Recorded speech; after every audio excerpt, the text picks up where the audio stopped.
I will not sow my words into the lower soil where heavy-footed beasts creep with heavy moans. I will throw my words into the wind where white birds fly, on rainbow-colored flowers on the moon. At any event, I think about consciousness. Sometimes in my mind I become aware of the wishes of other people, mostly their negative desires for me. Does my awareness of it, in a moment in space-time, link now with their conscious thought that their mind had sent out into the universe? Does some connection occur? What is the metaphysical physics when two minds become aware of the same thing?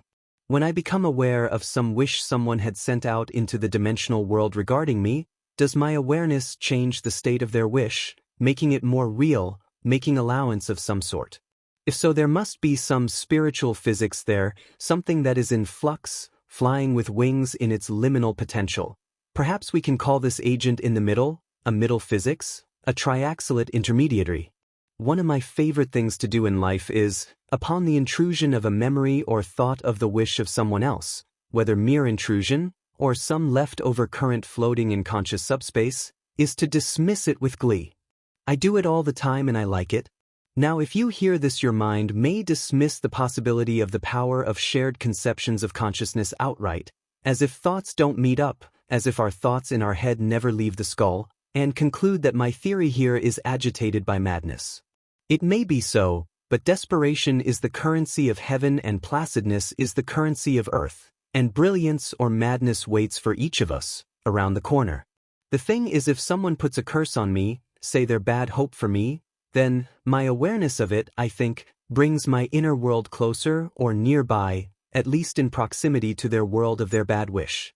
That is why I say I dismiss it out of my awareness with glee, and glee may not be the decent feeling, but I know that the quantum string that they had sent out to me, now, upon my unawareness, snap back into their own lives, and that string lives in their own domain.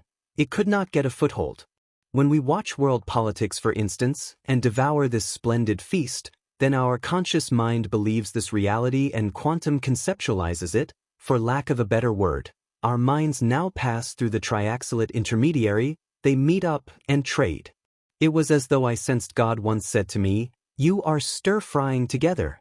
It appears God calls this collective agreement of concepts in our conscious minds, stir-frying. Perhaps it is a heated place, and the little quantums burn. Our power is in our inner world of lovely flowers and unawareness. It must be isolated from awareness of other people's thoughts.